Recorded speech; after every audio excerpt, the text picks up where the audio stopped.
1. Looking for a house.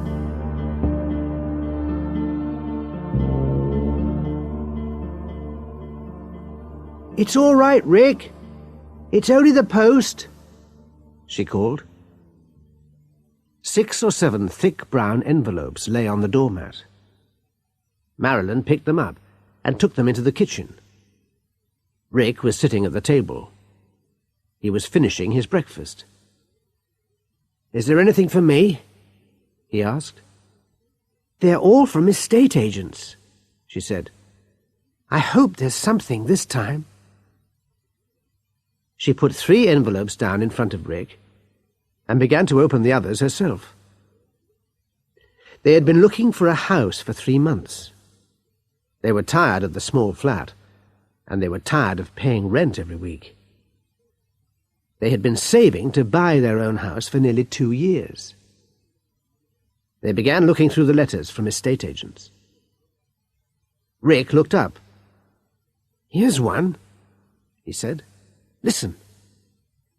Perfect first home, 2 bedrooms, large living room, modern kitchen, bathroom, garage, small garden.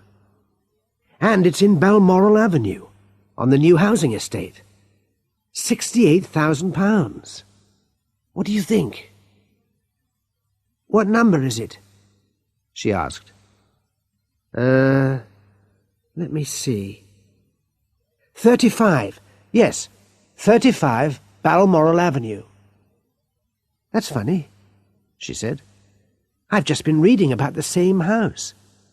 Look, here's an advert from Norman and Naylor. I phoned them yesterday." "Ah, my advert's from Birchall and Bradley." "Yes, it's the same house." "Well, that's normal. They've put the house with 2 estate agents. Which one shall we phone?" "It doesn't really matter," said Marilyn.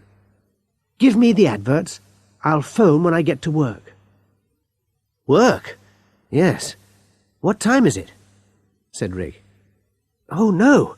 It's nearly 8:30. Come on, we should hurry, if you don't want to be late again."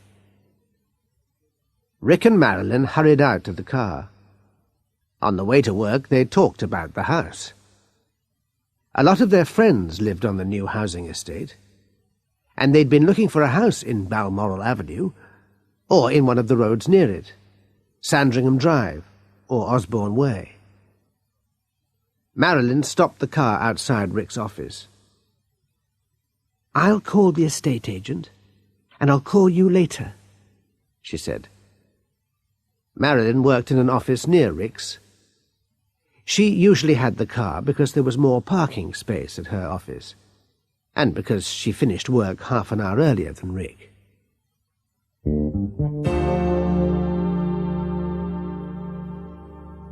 Birchall and Bradley, estate agents. 189 Turnberry Road, Sandbourne, Wessex. Telephone Sandbourne 01702 461 594. 35 Balmoral Avenue, High Trees Estate, Sandbourne. Detached house, built about 2 years ago. It has gas central heating, superb modern kitchen, and a nice garden. Ground floor, living room, 3.8 metres by 5.55 metres. 2 radiators, 6 electric points, TV point, fitted carpet. Nice view from window. Kitchen dining room, 4 metres by 3.42 metres.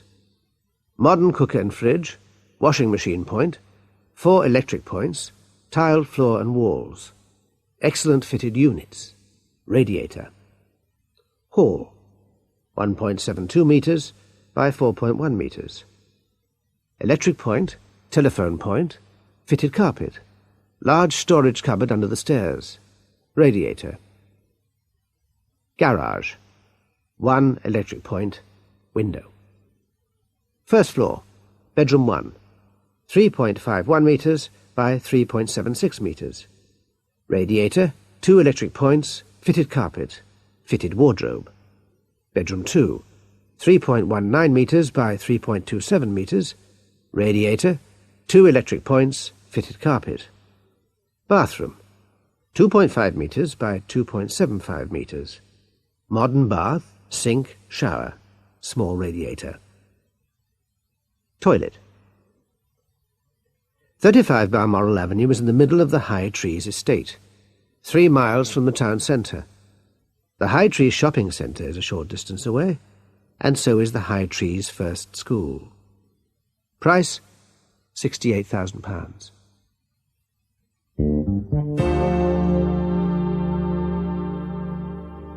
Norman and Naylor, estate agents, 54 High Street, Sandbourne, Wessex. Telephone Sandbourne 513216. 35 Balmoral Avenue, High Trees Estate, Sandbourne. A modern detached house built 2 years ago with full gas central heating, excellent modern kitchen and attractive garden. Ground floor.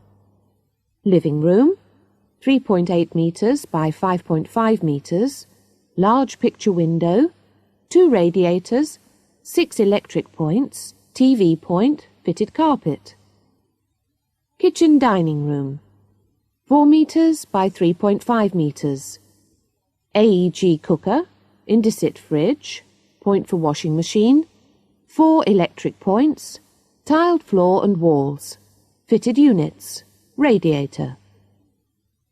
Hall, 1.7 metres by 4 metres. Electric point, telephone point, fitted carpet. Large cupboard under the stairs, radiator. Garage, 1 electric point. First floor. Bedroom 1, 3.5 metres by 3.75 metres. Radiator, 2 electric points, fitted carpet, fitted wardrobes. Bedroom 2, 3.2 metres by 3.27 metres. Radiator, 2 electric points, fitted carpet. Bathroom, 2.5 metres by 2.75 metres. Modern bath, sink, separate shower, small radiator. Point for electric shaver. Toilet, with modern WC. The house is in the very popular High Trees estate, about 3 miles from the town centre, with an excellent bus service. It is about half a mile from the nearest shops at the High Trees shopping centre, and 3/4 of a mile from High Trees First School. £68,000.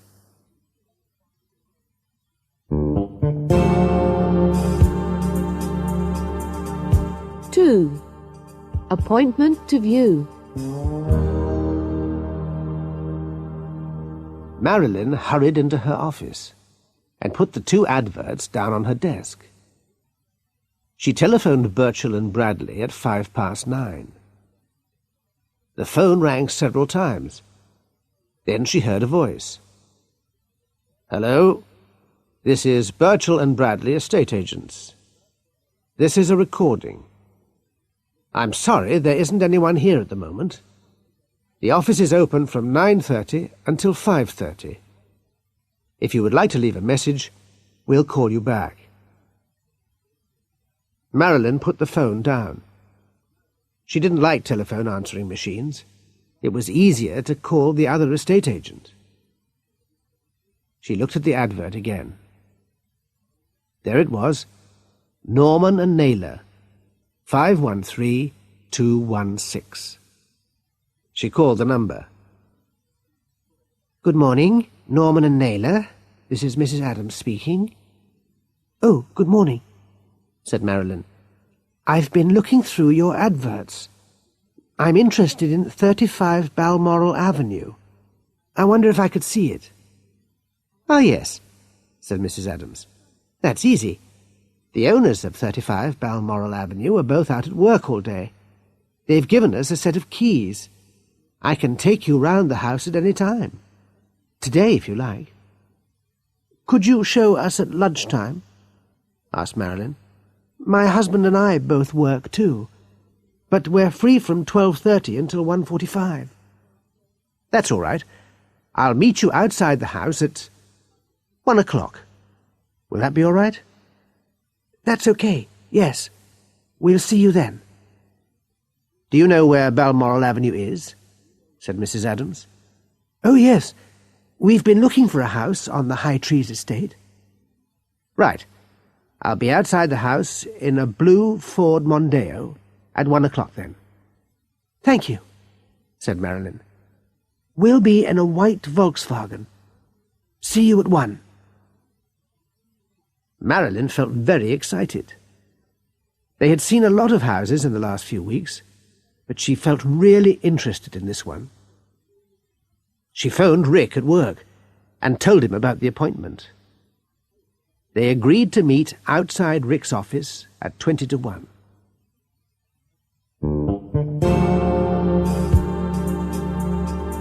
Three. Their first house.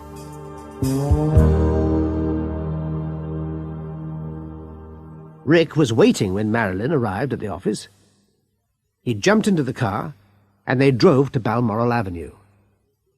They parked behind the blue Ford Mondeo. Mrs. Adams got out and came to meet them. "You know, it's much nicer when the owners aren't at home," she said. "You can ask as many questions as you want." "Yes," said Rick.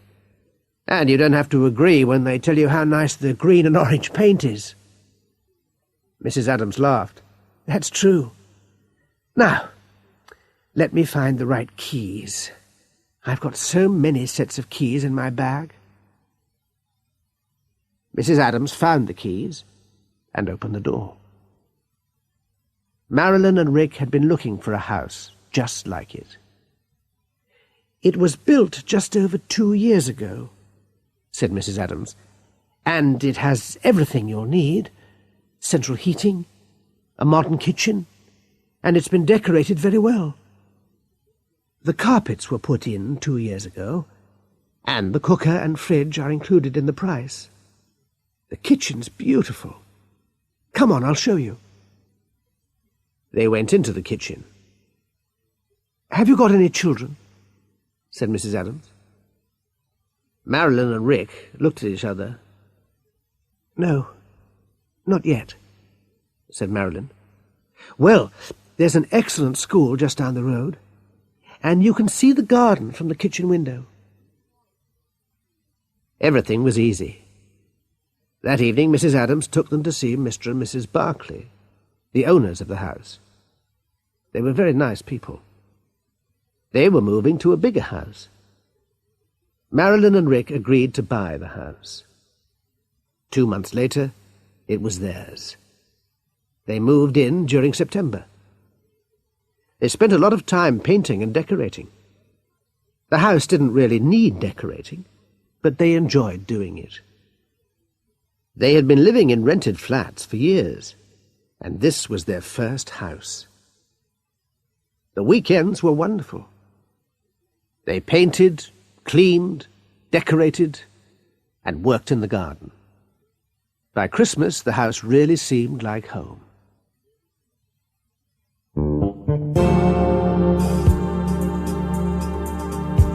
Four. A ghost in the house?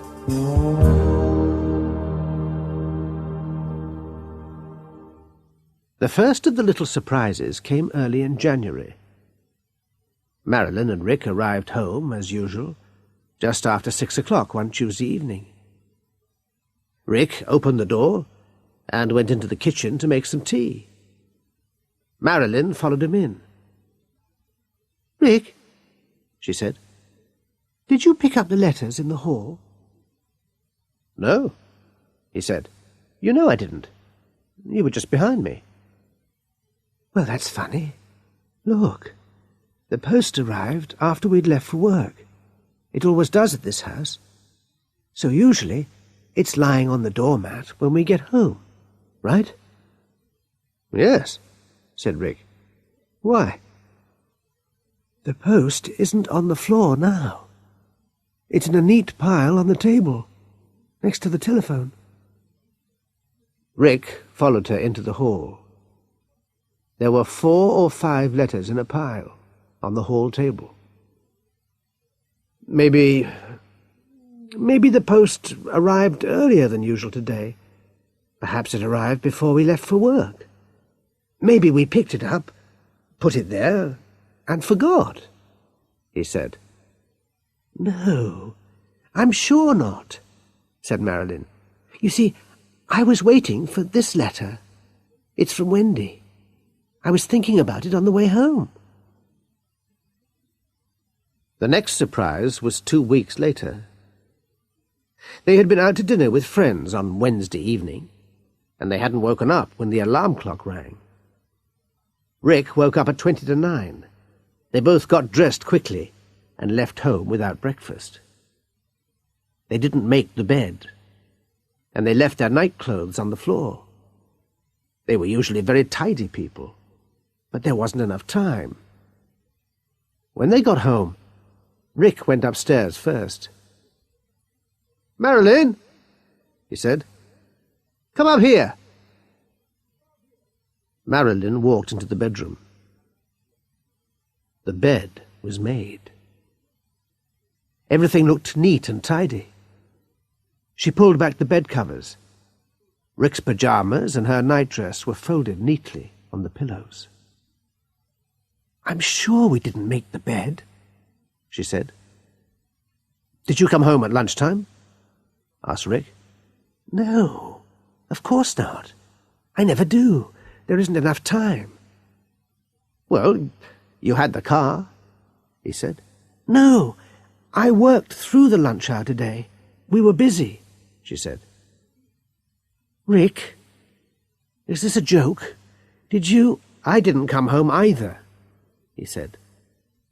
"Then we forgot," said Marilyn. "We made the bed and forgot we'd done it. We drank a lot last night. I mean, we forgot those letters a couple of weeks ago." There were a few more surprises in the next few weeks. Once they found the letters on the hall table again. Another time the bathroom light was on. Rick was annoyed. He always worried about the electricity bills. "Did you leave the bathroom light on?" he said angrily. "No," said Marilyn. "Anyway, you were in the bathroom after me this morning." "Rick, you're beginning to forget everything." Another time they were late for work, and they left their coffee cups on the table.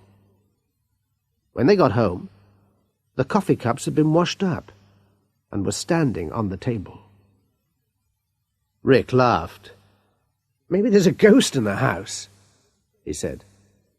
"A very tidy ghost." "Don't be silly," she said. "It's a new house, not an old castle. There's no ghost."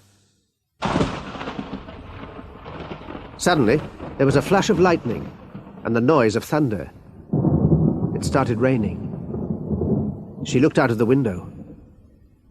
"Rick," she said, "there isn't a ghost, is there?" They both laughed then. They didn't laugh at the next surprise. They had been out to dinner, and they got home late. They were both tired. They went into the living room.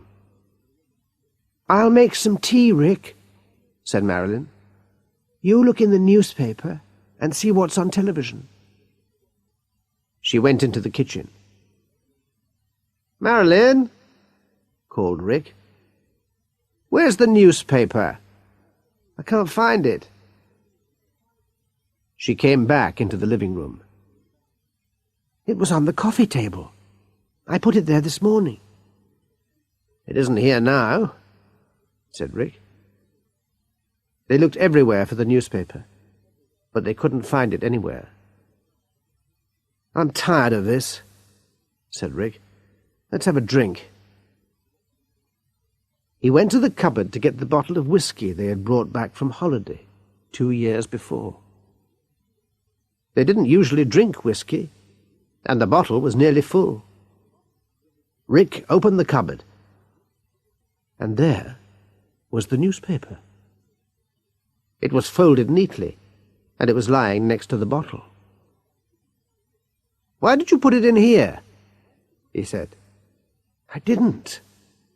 I was reading it before we left for work, and I put it on the coffee table," said Marilyn. "I haven't opened this cupboard for weeks," said Rick. "Anyway, neither of us would put the newspaper in here. What's happening?" Marilyn sat down. "Rick," she said, "you don't think there is a ghost here, do you?" "What? A tidy ghost? I've never heard of a tidy ghost." "Why not?" Rick sat down too. "But it's a new house. Maybe someone died here. Maybe one of the Barclays' parents lived with them. Maybe they died here," said Marilyn. "Or maybe there were houses here before the High Trees estate was built." "I don't know," said Marilyn. "Maybe we should ask Mr. and Mrs. Barclay. We've got their new address." "We can't," said Rick. "It sounds so silly. Excuse me, Mr. Barclay. Did you leave a ghost here? Did you forget to take it with your furniture? I can't ask them." "Well," said Marilyn, "I'm going to the library tomorrow lunchtime. I'm going to discover what was here before this house was built."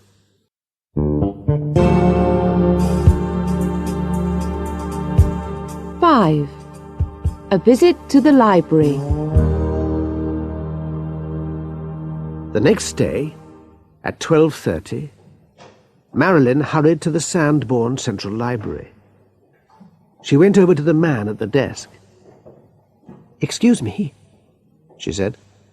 "Have you got any books about the history of Sandbourne? Old maps, anything like that?" "Oh, yes," he said. "What do you want to know?" I'm interested in the High Trees estate area. I live there, and I've always been interested in history." "Well, come over here. We'll have a look." Marilyn followed the man to a shelf of books about the history of the area. "I'm very interested in old stories. Ghost stories. Things like that," she said.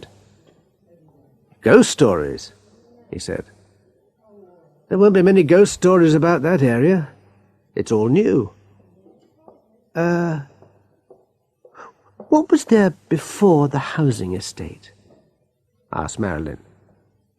"Well, that's easy. It used to be High Trees Farm. They knocked down the farm 5, maybe 6 years ago." "Have you got an old map?" she asked. "Yes, I'll find it for you," said the man.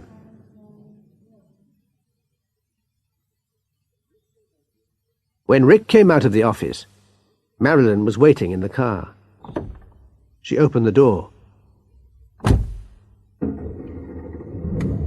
"Rick," she said, "I went to the library today." "Why?" he said. "You don't believe there really is a ghost, do you?" "I found an old map of the area," she said. "There used to be a farm. The estate is built on an old farm." "So?" said Rick. "I looked at the map. The farmhouse used to be where Balmoral Avenue is now. It used to be right in the middle of Balmoral Avenue." "Yes?" "Well, our house, number 35, is right in the middle of the avenue. Perhaps our house is just where the farmhouse used to be." I looked in another book.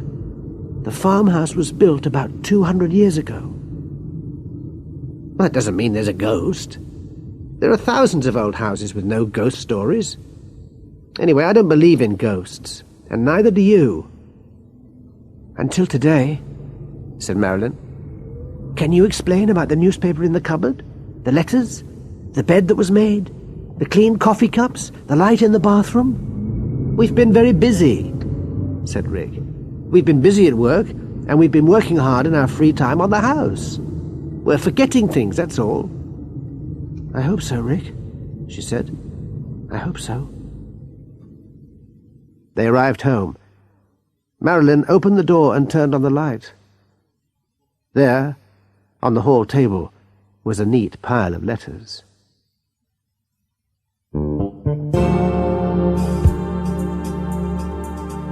Six. Murder at the Old Farm.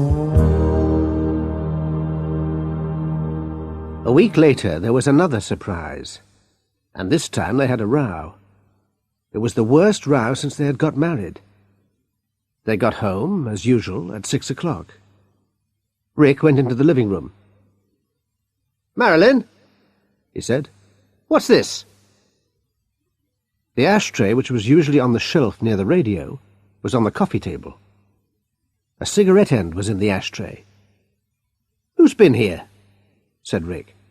Marilyn picked up the ashtray.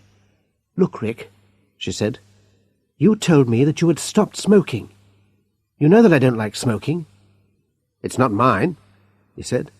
"I haven't had a cigarette for more than 2 years. Have you been home today?"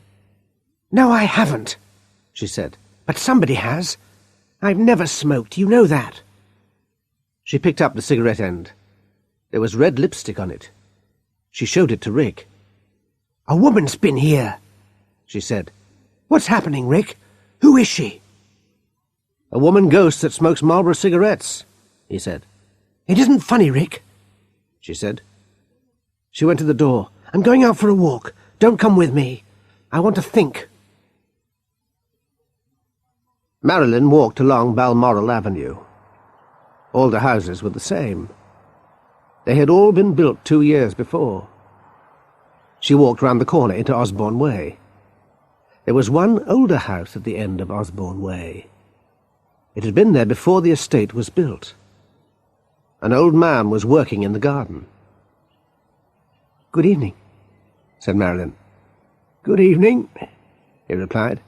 "It's a lovely evening, isn't it?" "Yes," she said. Have you lived here for a long time?" "Oh, yes, my dear," he said. "I've been living here for 30 years.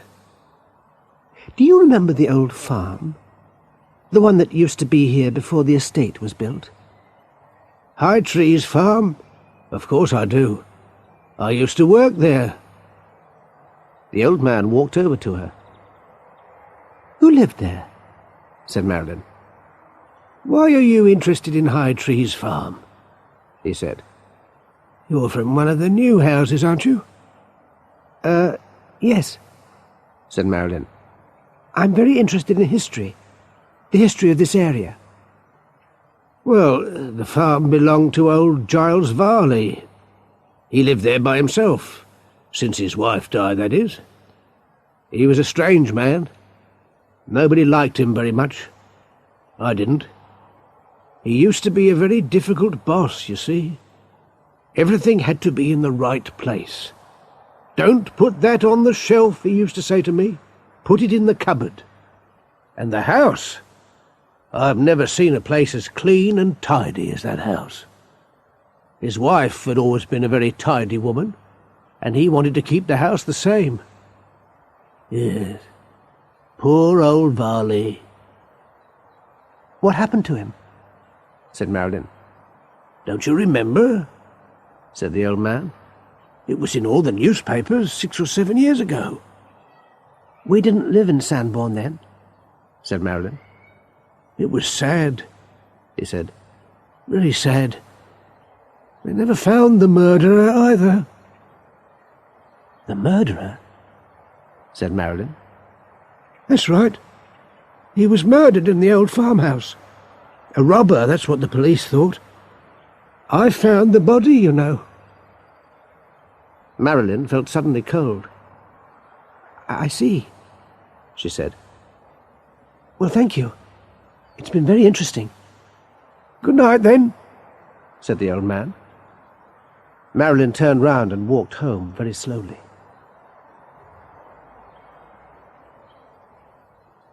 When she got home, Rick was in the garden.